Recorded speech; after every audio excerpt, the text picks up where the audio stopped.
This is a story you're making up in your own head. It's the truth. I don't believe you. How's that? You don't even want to see the truth. You have to understand something. I am unsympathetic to you. A lot of people support his movement, respect his get down, respect everything he says. Now that's real player shit, right? Everyone respects that.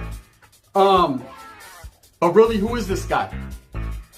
Do you really know? Do I really know? Well, I really know now.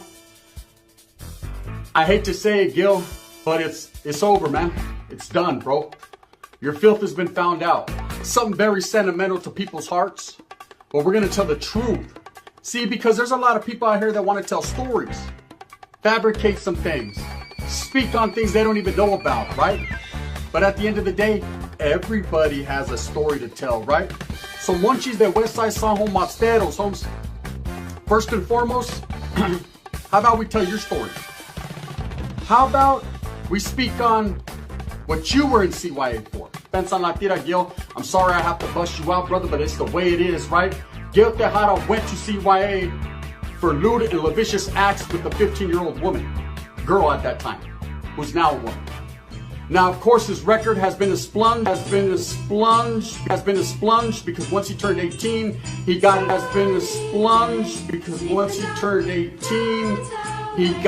expunged. So, of course, you can't go back and see it. It's not going to be on his record, but we do have the paperwork. It's been a long time in the comings and in the makings, and the paperwork has been sent. And those gente that know around YouTube, yes, no. Gil Tejada is a sex offender. How about we let the people know what time it really was?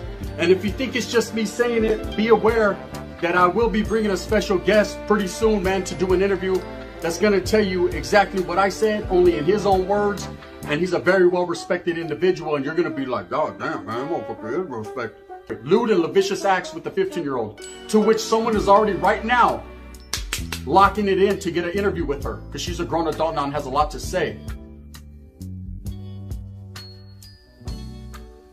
Be aware that I will be bringing a special guest pretty soon, man, to do an interview that's going to tell you exactly what I said, only in his own words. Lewd and lascivious acts with the 15-year-old, to which someone is already right now locking it in to get an interview with her, because she's a grown adult now and has a lot to say.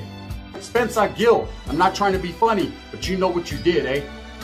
Before you go speaking on people who can and can't go back to their neighborhood, before you go speaking on people who can and can't go back to their neighborhood, before you go speaking on people who can and can't go back to their neighborhood, before you go speaking on people who can and can't go back to their neighborhood, it's time to pack up. Gotta get up, Bessie, you might want to get going. They're gonna send some friends of mine, and it's gonna be ugly.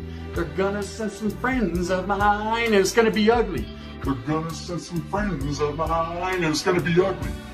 You thought people weren't going to discover the filth. See, that's what happens in this world. People don't really speak on it. People don't say things, or they put something that shouldn't be out there without paperwork, and it's an ugly situation. But like I said, there's the PW. It's right there. I'm leaving it up here the whole time. Read it so you don't feel cheated. So you don't feel like I'm trying to disrespect or slight this man, because that's farthest from the truth what I'm trying to do. I'm just calling the spade a spade. I'm keeping it as real as fuck. Now, here's the rumor I heard. You guys ready to hear it? Or they put something that shouldn't be out there without paperwork. Now, here's the rumor I heard. You guys ready to hear it? Or they put something that shouldn't be out there without paperwork. Now, here's the rumor I heard. You guys ready to hear it? You holding? Breaking news. Come on, Gil. It was what the fuck it was. I was going to have to get on down the yellow brick road. I was going to have to maintain and handle my business to get on. So anyways. Weddle wasn't in it for no murder or for no manslaughter. He took a deal when he was 12 years old. His charges were child endangerment and 3 other charges. Okay. His nephew was 3 years old, not 8 months. Weddle was 10, turned 11 at the time. He was in B1 for a year fighting the case. Basically, they were messing around on the bunk beds. Weddle lost the grip of his nephew, and he had a tragic fall and died, man. Weddle was only 10 years old at the time, turned 11, and like I said, his nephew was 3 years old, man. And this must have been devastating for the family, man. So to try to, flip it, and whoever gave him this information, and spin the narrative like that he was a murderer, that he killed his brother, which was not even true, was his nephew. Man, this is kind of like a little bit, like I said, you got to sit there and do a little bit more research and investigation, man. Because a lot of people from San Jose area, which everybody knows that I'm from, and I'm tapped in with everybody, right? From way back in the days, and I knew about this situation back then. So, trust me, if there was anything that was faulty where he even murdered, or did anything that was like negligent in that fact, at that age, I would be very upfront about it. He would have never been walking the GP later on in good standings. If anything, This was a tragedy that shouldn't even be brought up or used against Munchies, man. I'll let him know for you, because I know you don't want to let him know. Well, you guys know what child killers are, right? Dang over everything. Wee. Let me tell you something right now. This about the Munchies. One time his name comes up in a junta. Hey, Munchies, guess what? This was a junta you were not privy to, I said. See, there were some juntas for certain individuals and some not for you. And this was one of the, well, mostly all of them. This one was one of them, though, not for you. Because you had quit gangbanging-itis. You know, quit gangbanging-itis. No, I didn't say Leonidas with 300 like I was doing over there with 300 Southsiders trying to get me. I said quit banging-itis, right? So while you were having quit banging-itis, we're over there, me, Smokil, Bad Boy, Soldier Boy, Shadow, Cisco, Flaco, fucking Dreamer. I'll even say Dreamer, Mario Perry Heights when he was a Norteño. All these, and even when he was a Federal Chato, all these different individuals, because I ain't got nothing bad to say about Dreamer. We're going to talk about him in a different spill. But we're all doing our thing. Well, I'm going to tell you where he was.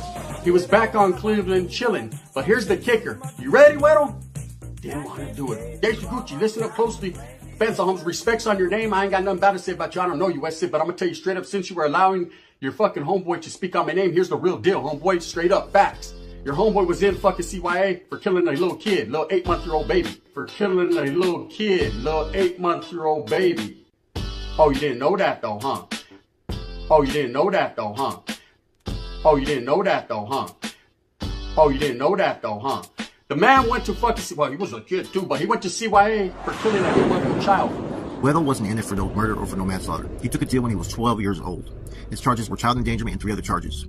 Okay, his nephew was 3 years old, not 8 months. Weddle was 10, turned 11 at the time. And he was in B1 for a year fighting the case. His little brother threw him off like a bunk or something, broke his neck or something, got in a fit of anger, got mad, and got sentenced to whatever he got sentenced to in CYA. So why don't you tell the hint to that, man?